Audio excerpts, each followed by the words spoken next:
Hello students. तो हमने question number second तक ये एक्सरसाइज कंप्लीट कर ली थी, है ना। तो आज हम क्वेश्चन नंबर 3 से स्टार्ट करेंगे। ठीक है, देखते हैं। Form the pair of linear equation for the following problems and find their solution by substitution method. तो मैंने आप लोगों को सब्स्टिट्यूशन मेथड बताया था कि हम एक्स या वाई की कोई भी वैल्यू निकाल के एक इक्वेशन से दूसरी इक्वेशन में पुट कर देंगे, है ना। तो इसमें है first, the difference between two number is 26 and one number is 3 times the other, find them. ठीक है, तो इसमें बोला है कि find the difference between two number is 26। तो दो नंबर ले लो, let the two number be x and y, है ना। तो इनमें डिफरेंस क्या हो जाएगा, x minus y is equal to 26। फिर बोला है and one number is 3 times the other, और फिर बोला है कि जो पहला नंबर है वो 3 टाइम्स है अदर के, है ना। एक ये रिलेशन दिया है x is equal to 3y, मतलब एक नंबर है वो दूसरे के 3 गुना है। तो हम यहाँ से वैल्यू निकालेंगे, एक्स की वैल्यू 3y पुट कर दो, ये फर्स्ट इक्वेशन हो गई, ये सेकंड हो गई, है ना। तो एक्स की वैल्यू 3y यहाँ पे पुट करेंगे तो 3y minus y is equal to 26, and 3y minus 2y करेंगे, माइनस वाई करेंगे तो 2y आएगा is equal to 26, y is equal to क्या आया 13, है ना। y की वैल्यू जब 13 आ गई तो यहाँ से x की वैल्यू क्या आएगी, तो x is equal to 3 into 13, then x is equal to 39। ठीक है, ये हो जाएगा आपका आंसर। सिंपल है।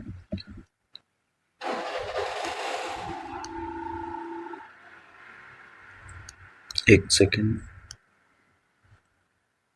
ठीक है, चलो नेक्स्ट क्वेश्चन है, उसी का है ना। Second, the larger of to supplementary angles exceeds smaller by 18 degrees, find them.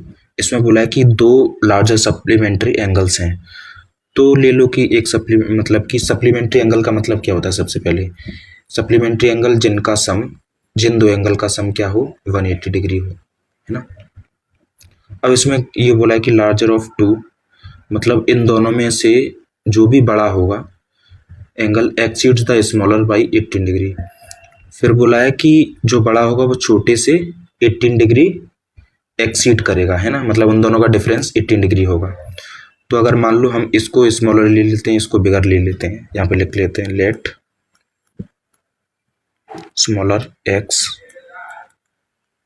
Bigger y, है ना। तो इसमें इनका डिफरेंस दिया है y minus x is equal to 18 degree, है ना। तो ये हमारी फर्स्ट इक्वेशन हो गई, ये सेकंड हो गई, यहाँ से हम वैल्यू निकाल लेंगे। तो y इज इक्वल टू क्या हो जाएगा, यहाँ से 18 प्लस एक्स को उधर जाके प्लस कर दिया मैंने। अब इस y की वैल्यू को हम इस इक्वेशन में पुट कर देंगे, है ना। तो y is equal to 18 plus x, और ये ऑलरेडी एक प्लस एक्स का है ये वाला, is equal to 180 degree.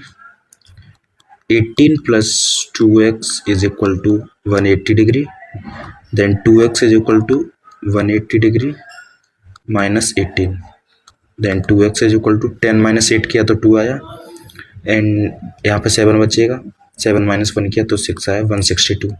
x की वैल्यू यहाँ से आई 81 डिग्री। ठीक है, x की वैल्यू 81 है तो y की वैल्यू क्या आ जाएगी, यहाँ पे x की जगह पे पुट कर दो, y is equal to y minus x is equal to 18 degree, then x is equal to y minus 81 is equal to 18 degree, y is equal to 18 plus 81, है ना। तो y इज इक्वल टू हो जाएगा 99 degree बस। ठीक है, 99।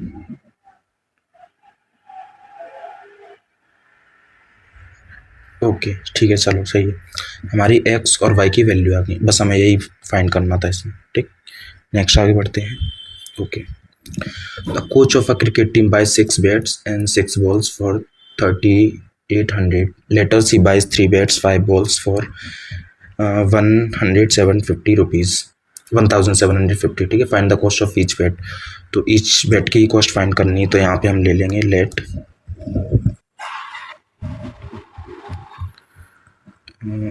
Value of beds is equal to x and value of balls is equal to y, है ना। तो हमारे पास बेड्स कितने हैं, 7 beds, 7x plus 6y is equal to 3800। यहाँ से हमें ये फर्स्ट इक्वेशन मिल गई। सेकेंड बोल रहा है later she buys 3 bed and 5 balls, तो 3x plus 5y is equal to 750, ठीक है। ये हमारी सेकेंड इक्वेशन हो गई। अब बस इन इक्वेशन को सॉल्व करके हमें यहाँ से x और y की वैल्यू निकालनी, क्योंकि इसमें बोला है find the cost of each bed and ball, ठीक है। तो हमें x और y की वैल्यू फाइंड करनी है, ठीक है। तो इन दोनों इक्वेशन को हमें सॉल्व करना है, सब्स्टिट्यूशन मेथड से सॉल्व करना है। तो मैंने आप लोगों को बताया है 3x is equal to 750 minus 5y। मैं इस 5y को मैं इस साइड ले आया माइनस में, है ना। और x यहाँ से क्या आएगा 750 माइनस 5y डिवाइडेड बाई 3, ठीक है। ये x की वैल्यू आ गई।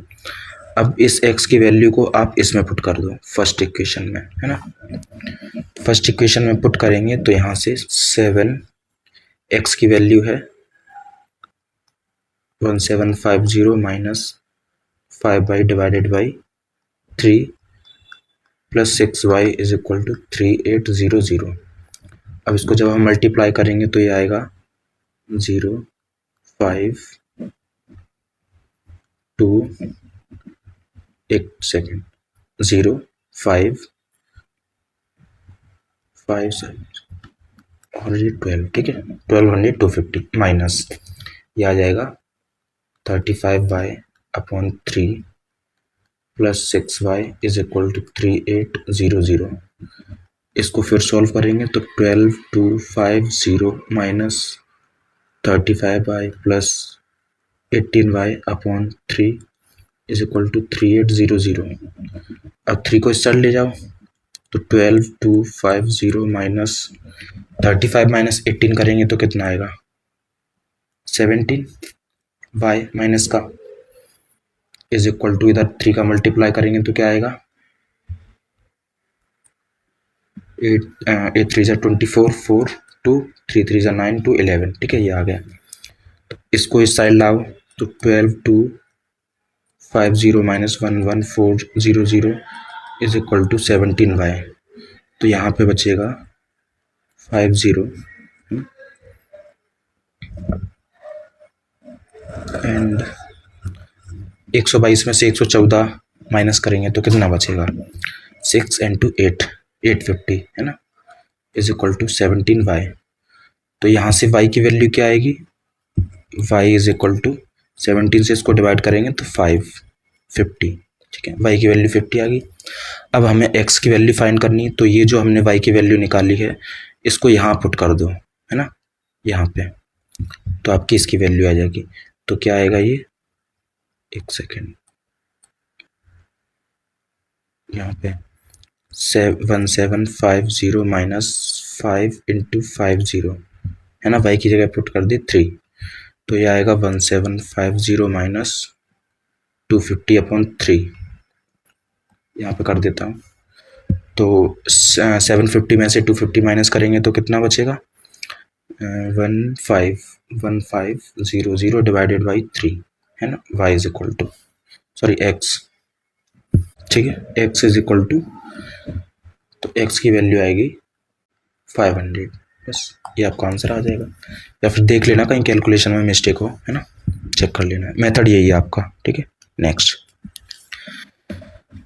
ठीक है, इस क्वेश्चन में बोला है the taxi charges in a city consist of a fixed charge together with the charge for the distance covered, है ना, फिक्स्ड चार्ज है, जितना डिस्टेंस कवर करेंगे उतना।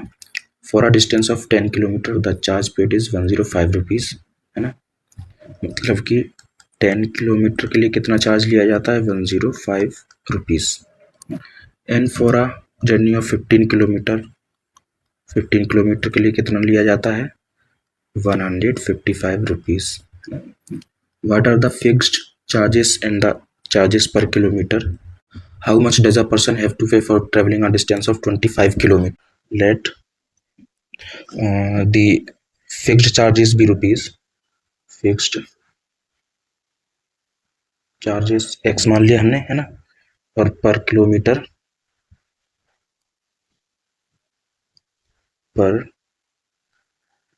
हमने मान लिया y, है ना।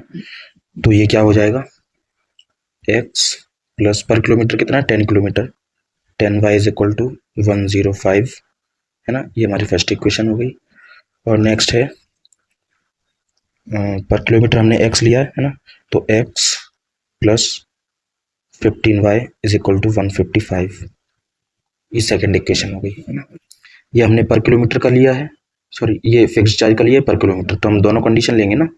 अभी हमारी दो इक्वेशन होगी, इनको सॉल्व करना है। कहीं से भी x की वैल्यू निकाल लो, मैं फर्स्ट वाली से निकाल लेता हूँ। x is equal to 155 minus 15y, second वाली से निकाली, इसको फर्स्ट इक्वेशन में पुट कर दो।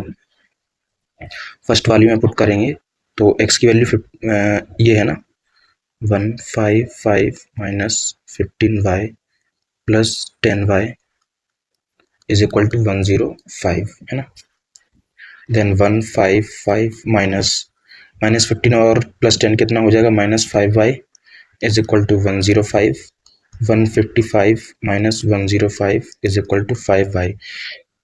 ये तो आपको पता है ना कैसे सॉल्व करना है ना। इधर ट्रांसपोज कर दिया मैंने, माइनस का इधर प्लस का इधर, तो 155 माइनस 105 कितना बचेगा, 50 इज इक्वल टू 5y, है ना। तो यहाँ से आपकी y की वैल्यू आ जाएगी 10। बस x की वैल्यू और निकाल लो, तो यहाँ पे डायरेक्ट पुट कर दो y की वैल्यू, तो x is equal to 155 minus 150, x आपका आ जाएगा 5, ठीक है। ये आपका आंसर आ गया। तो अब ये बोल रहा है कि कितना, x की वैल्यू आपकी 5 है तो कितना पे करना पड़ेगा, है ना, ये पूछा है बस। तो x की वैल्यू 5 और y की वैल्यू 10, मतलब कि ये तो फिक्स्ड चार्ज रहेगा, y हमने क्या लिया पर किलोमीटर, तो 1 किलोमीटर के लिए 10 रुपये चार्ज रहेगा, है ना। अब जितना ट्रेवल किया है वो आप निकाल लेना। जैसे इसमें 10 किया है तो 100 रुपीज़ आ जाएगा, 15 का आ जाएगा 150 रुपीज़, ठीक है। नेक्स्ट, एक सेकेंड, ठीक है। इसमें बोला है अ फ्रैक्शन बिकम्स 9/11, इससे कंफ्यूज मत होना, ये ऊपर वाले क्वेश्चन का है। A fraction becomes 9/11 if 2 is added to both the numerator and the denominator. If 3 is added to both the numerator and the denominator, it becomes 5/6. Find the fraction, ठीक है। तो हम फ्रैक्शन ले लेते हैं कि let the fraction will be x/y, है ना। तो हमने फ्रैक्शन ले ली x/y। अब इसमें जो जो बोलता जाए बस सिंपली उसको ऐड करते चले जाओ, है ना। क्या बोला है, अ फ्रैक्शन बिकम्स 9/11, एक फ्रैक्शन 9/11 हो जाएगी कब, if 2 is added to both the numerator and the denominator, है ना। दोनों पे ऐड करना है, न्यूमरेटर पे और डिनोमिनेटर पे। तो हमने यहाँ भी 2 ऐड कर दिया, यहाँ भी 2 ऐड कर दिया, 2 ऐड करने के बाद क्या हो जाएगी 9/11, है ना। अब इसको सॉल्व कर लो, क्रॉस मल्टीप्लाई करेंगे तो 11x plus 22 is equal to, यहाँ से सॉल्व करेंगे तो 9y प्लस 18, है ना। तो 11x minus 9y is equal to 18 minus 22, 11x minus 9y is equal to -4, है ना। ये आपकी आ गई फर्स्ट इक्वेशन।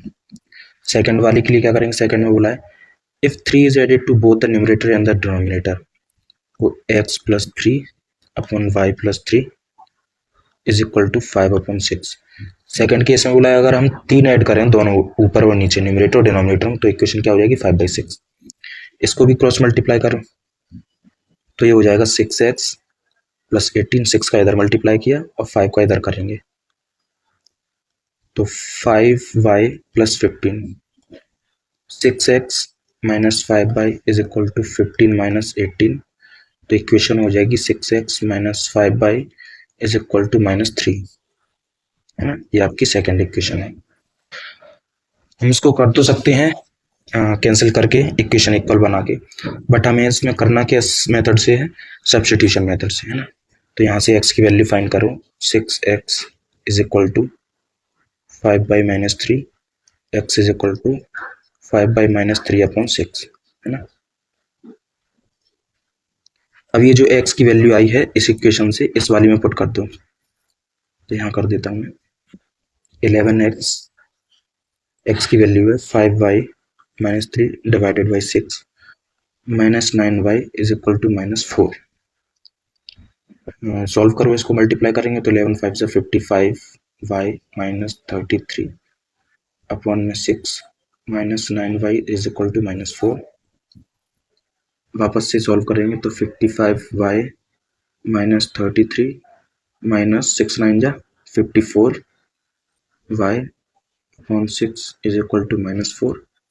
55 -54 करेंगे तो 1 बचेगा, मतलब कि 1/-33 इज इक्वल टू 6 को उधर जाके मल्टीप्लाई कर दो तो -24, है ना। y की वैल्यू क्या आएगी, 33 उधर जाके प्लस का हो जाएगा 33 -24, y आ गया आपका 6 एंड 3 9, तो y की वैल्यू आपकी आ गई 9, ठीक है। नेक्स्ट हमें फाइंड करना है x की value, find the fraction. y की वैल्यू 9 आ गई, अब x की वैल्यू और फाइंड कर लो। तो x इस एक सेकेंड, इस y की वैल्यू को यहाँ पुट कर दो, है ना। तो ये हो जाएगा x is equal to 5 into 9 -3 upon 6, x is equal to 45 -3 upon 6, x is equal to 42 upon 6, x is equal to 7, ठीक है। तो हमारी फ्रैक्शन क्या आएगी, मैं कर देता हूँ मैं, x अपॉन y थी ना, x 7 है, y 9 है, बस ये आपका आंसर हो जाएगा, ठीक है। नेक्स्ट क्वेश्चन है हमारा 6। 5 years hence, the age of Jacob will be 3 times that of his father. 5 years ago, Jacob's age was 7 times that of his son. What are their present ages? Simple question है, ठीक है। इसमें ये language देख के, language वाले question को देख के डरा मत करो, है ना। बहुत सिंपल है, आराम से सॉल्व हो जाएगा। एक सेकंड में थोड़ा पानी पी लो।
ठीक है, चलो देखते हैं। Next, 5 years hence the age of Jacob will be 3 times that of his son. 5 years hence the age of Jacob will be 3 times that of his son. मतलब अभी से 5 साल बाद, है ना।